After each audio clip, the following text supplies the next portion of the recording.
Good evening. Hope you all have been doing well. So, today we're going to start with another English grammar topic. And the topic for today is preposition. Preposition.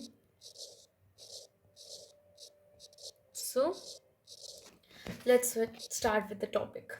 Now, what are prepositions basically? If I just want a simple definition, then I can easily look at the word position. What does position mean? Position means the location of any object with respect to a reference point. Basically, I'm defining position in literal terms here, but this will help you have some good understanding of it. This is point A, and a person is standing here. Now, suppose with respect to this point, another person B is standing just near the person with so if we have to tell the position of B with respect to A, then how would we tell it?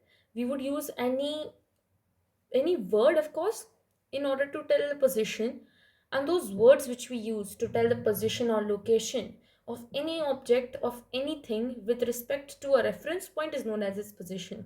So with respect to A, we can say that B is beside A, or next to A, or near A. Okay, so what are these? These are prepositions. So basically, prepositions are words that describe the position of a thing with respect to a respect to a reference point. Okay, so this is what we mean by prepositions. Now, there are many prepositions that are commonly confused. Okay, I've because you know the basic prepositions in, on, within, at, near, far, since, for, by, with, besides, okay, in, into, upon, but many a times we can't differentiate between them. So today the basic objective of this video is to make you differentiate between different prepositions which are commonly confused. Okay, often, mistakes which are often made by us. So the first one is in and within. What's the difference? They are both, now in this context, they are both used to describe some, time. That means if I say that this work, I will complete the work. Let me give you sentences. I will complete the work in a month. And if I give another sentence, I will complete the work within a month. Now, is there any difference between these two sentences? Yes, there is. First of all, everything is same, just the prepositions are different. So what's the difference? If I say I will complete the work in a month, so in this context, I'm saying that like just after a month completes.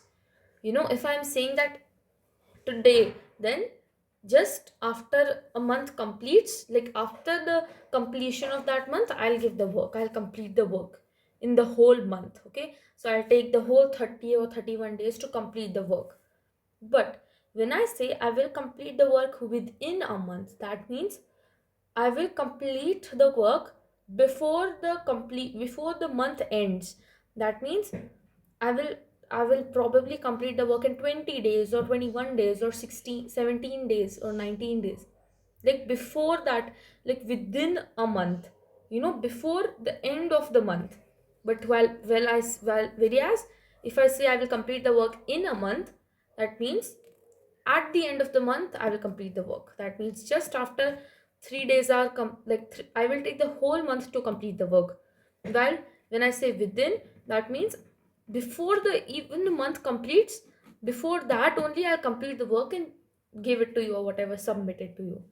Okay, so this is what in and within. This is the difference between in and within. Okay, next, in and into. Now this is a these are very commonly confused prepositions. Okay, in and into. When I say he is swimming in the pond, and if I say he jumped into the pond. Now here, though though there is a difference between the verbs also, but we'll mainly focus on the prepositions in and into. When we say he's swimming in the pond, that means the initial position of that person was in the pond only, and he's swimming in that pond only. So there is no change in position. He is in the pond. He was in the pond earlier, and now he's again in the pond only, swimming. But when I say he jumped into the pond, that means I'm describing an activity in which he changed his position. Firstly, he was, let's say, at the bank of the water body, and then he jumped into the pond. So his position changed from the bank of the water body to the pond. So here I'm showing a motion. Here I'm showing the change in position, that earlier he was not in the pond but he jumped into it. There is some change in the motion and the position. While in the first sentence I'm saying he's swimming in the pond, that he is in the pond. Okay, there is no change. He's not going anywhere else. He's in the pond only. But here I'm saying a change in position. So that is what the difference between in and into is. In describes anything which is which prevails in something. While into describes an object which is going into something. It was not earlier in that position, but it has changed his position and he went in there. So into. Okay, this is what into and in, this is the difference between in and into. Okay, now the third one is the same one, on and upon. On and upon. Now what is the difference between these two? Let me give another example. Okay,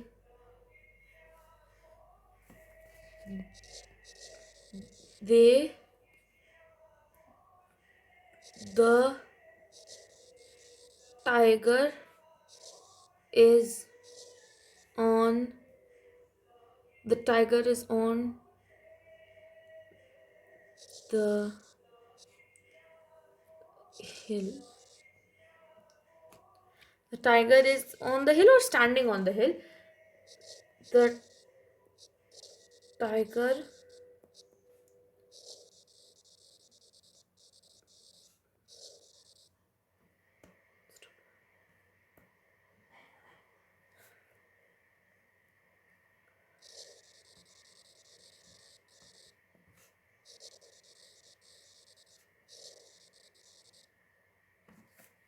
Okay, so there are two sentences. The tiger is on the hill, the tiger jumped upon him. Now, the difference is the same as it was in this context, in and into. The tiger is on the hill. So here we are not giving any change in the position. We are saying that it is on the hill. Okay, no difference, no change in the position and motion of the tiger. While in the second sentence we are saying the tiger jumped upon him. That means firstly he was standing somewhere else. Okay, firstly he was just standing on the ground, but he changed his position from the ground and he jumped upon another person, so he changed his position. So when again we are describing any change in position, any motion. He jumped upon him. If you're understanding the difference, it's the same as the difference we described here in the context of in and into. That is only the difference between on and upon also. On is in the context of static action, while upon is in the context of showing any movement.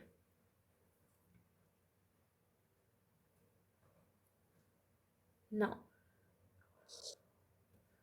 fourth one,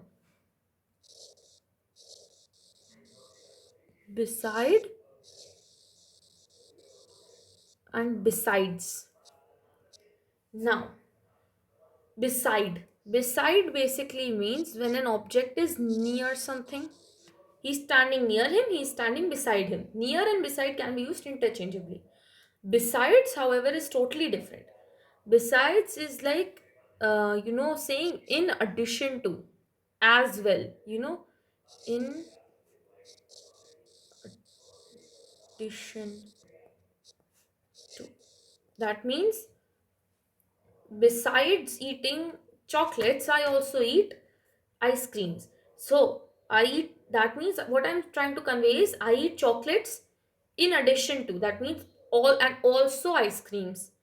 I eat chocolates as well as ice creams. So this is the meaning is similar to as well as. That I not only eat chocolates, I also eat ice cream. So besides is like in addition to, when you're adding something to your statement. Well, beside means near. Okay. This is still not that commonly confused though, because we know we hear these words often, and we know that there is a lot of difference between them.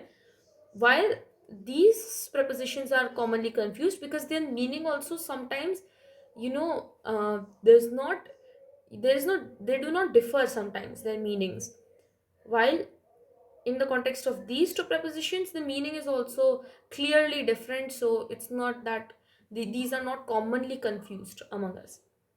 Okay, now again, at, on, in. Now we're talking about in context of time. That was in context of place, right? On, upon, in, into. Those prepositions are talked about in context of places, positions. Here we're talking about time. Position in relative to time. Now, at. At is they are all used for time only, but particularly at is used for, first of all, a particular time, a specific time. And for specific time, I mean at 9 o'clock, at 9 a.m., at 12 p.m. Okay, these are specific timings, okay, for using at. Now, there are there are some words also for which at is used. The words are, if you're saying noon or midnight or night, then also we'll use at only. At noon, at midnight, at night. And there are two words which are used, dusk and dawn, which all these words also mean day and night. So here also we use at only. So basically at is mostly used for specific timings. When you're being particular that at 9 a.m., at 12 p.m., at noon. Now, noon and midnight are also specific only, because noon is what? 12, like any time near or at 12 a.m., at 12 p.m., sorry. And midnight is what? At 12 a.m., anytime near that. If you are saying 9 o'clock at night, so then you will say at night only. You can't say at midnight, because midnight is not a period. It's a specific time. It's 12 a.m. only. So that's why night, though night is an exception. Dusk, dawn, and nights are exception. But yes, we use at only in context of these words.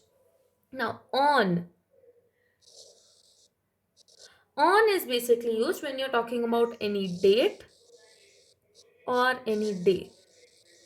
I'll I'll submit the notebook on Monday. I'll submit the notebook on 7th February. Okay, so again you're being specific, but not about the timing of that day. You're being specific about the particular day on which you complete something. So that is, so it's less specific, less particular than at. And in is mostly used for years. So again, you're not being specific, you are talking about a year. The world war second the World War first started in 1914, or I was born in any particular year that you want to add. So this is what it means. This, in context of years we use in context of any day or date we use on, and for all these following terms we use at. Okay, I hope you've understood. So don't be confused. Now again, we have understood, like in context of places we have understood the difference between at, difference between in and into, but, and on also, on and upon. But in the context of places also, many get confused in at, on, and in. This is for time, right? Now this is for place. How come? Look, at is used for smaller confined spaces. At is used for smaller places. That means if I'm saying that um, she is she works at the cafe. So cafe is just a, a particular space that we're talking about, just a cafe. Comparatively it is quite smaller, right? But if I'm saying she works at a cafe in London, so now comparatively if you see, London is bigger than the cafe. So for London we used the word in. In is used for larger or bigger spaces, bigger places. In. While on is quite easy here. On is not that much, confused, because on we know that on is basically when anything is on the top of something. They are, suppose if I say she is standing on the stage. So I can't say she's standing at the stage, or in the stage, or I will clearly say on the stage would be correct, more correct, because she's standing on top of it, right? We can't say she's standing in the stage. In is basically, in and at are basically for confined spaces. This is also very important. Closed spaces. Suppose I am saying she is standing in a warehouse and she is standing on a ground. There's a difference. A warehouse, what is a warehouse? Warehouse is like a go down, it's like a room basically. Not a room, basically, a big house like thing, but there you are storing like a granary where you store something. So it's like a house, like a room, only a large room, a hall, a warehouse. So she's standing in the warehouse. That means she's standing inside of it, right? It is a closed space. If I'm saying she's standing on a ground, on the ground or whatever, on, because ground is not covered, right, from anywhere. There are no walls.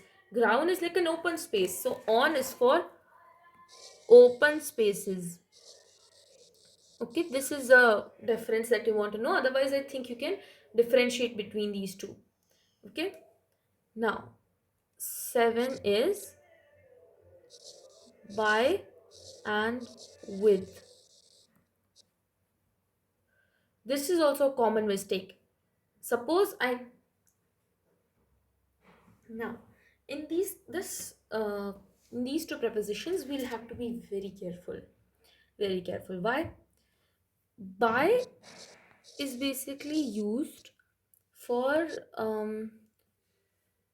firstly before the doer of the action, before the doer of the action or before any activity.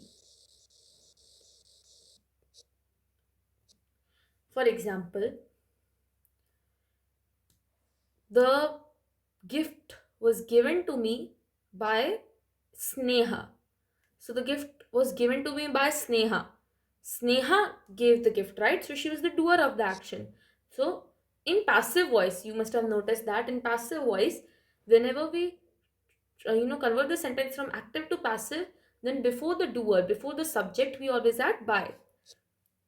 While in activity, we add we she will inform she will inform me the rules by calling me, by giving me a call, basically. So by any activity, that acts as a medium. Now here we can't write that, you know but it only works in activities. We can't say that she writes by a pen. No, that pen is an object, an instrument. And in the cases of instrument which are used as mediums, then we add with. Instrument is what? An object. So we can't say she writes by a pen. We'll say she writes with a pen. With a pen, because pen is an instrument, not an activity which is adding as a medium. Okay? Now,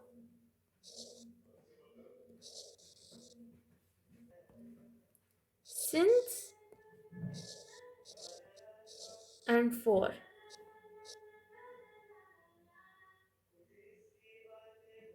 Since and for. Now, in the context of since and for, both are for time only, time durations basically, but there's a difference. Let me just give you two examples first. There are sometimes there if you take a product, and if you see sometimes in a product it's written, or in any brand it's written established since this some year. So I'll give the example, okay? Established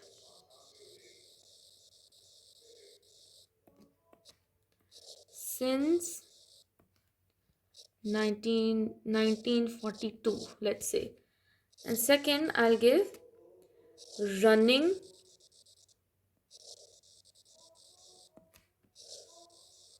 running for 78 years. Now, here I'm saying established since 1942. So what do we mean? That any brand, that brand has been started in that brand was started in 1942. So it has been running since that time. So the starting of that, so the beginning of that time, for the beginning of any point of time, for the starting of it, we use since. That since how many, like since what time it has been established, since what time it has been, you know um what can we say, the what's the beginning of point, beginning of the time. But for when we say for running for 78 years, that means the duration. It has been running for 78 years, that means it still runs. And the duration, I haven't counted though, but if you say that it has been running for 78 years, that means before 78 years it was started, and since that it has been running for 78 years. That whole duration is shown with the help of for. For example, I have been uh, I have been studying in this school for 8 years. So the duration, you know, since I took an admission in the school, that was before 8 years. That was at the starting point. I've been studying for 8 years. That means the whole duration till now it has been 8 years. The whole this is to show any beginning in the point of time. This is to show the duration of time. Okay, this is the difference between since and for. Now, next, to and towards. They're both shown in the context of direction. Not that we can't say that both are used for directions only. I'll give the example. Go. If I say that, um, she is she is going to her friend's house. She is going to her friend's house. That means she is going to her friend's house. That means she wants to go the destination basically. Into, while saying to, we specify the location or destination basically. That she is going to a friend's house, that means she is going nowhere else but her friend's house only, we specify. Now when we say she is going towards her friend's house, that means she is going in the direction of her friend's house, but it's not necessary that she is going to her friend's house only. She's going towards it, that means she's going in the direction where her friend's house is, but she might be going somewhere else also, but the direction is in that she's walking in the direction where her friend's house is located. So towards is for direction. Okay, next is we have done at, by, for, okay, in, into.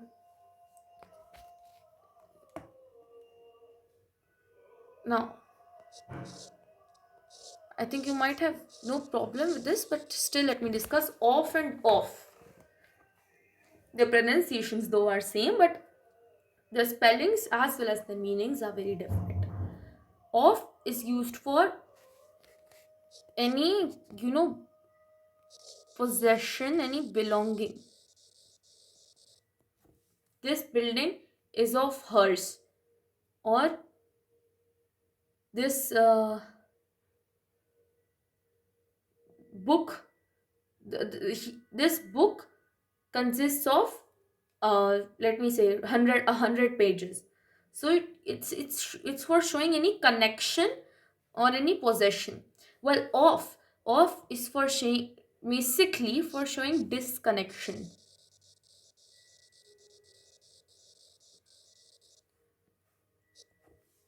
right? For example, the let's cut off the supply of goods. So or let's say they have cut off the supply of goods. So they have cut off something, they've disconnected something. So there we'll use off with a double F. Okay, now these are the 10 prepositions that we have done. So I hope you have understood the differences. Basically the aim was to not only teach prepositions, that is quite common, doing the exercises and all, but I wanted to clarify the differences and how each preposition varies from the other in some or the other context or meaning, so that while speaking, while communicating, there is no problem. Okay, I hope you've understood the 10 uh, prepositions. Basically there are many prepositions, not only 10, but in different contexts we have discussed in different ways, in 10 ways. Okay, I hope it has been made clear to you. Okay, thank you.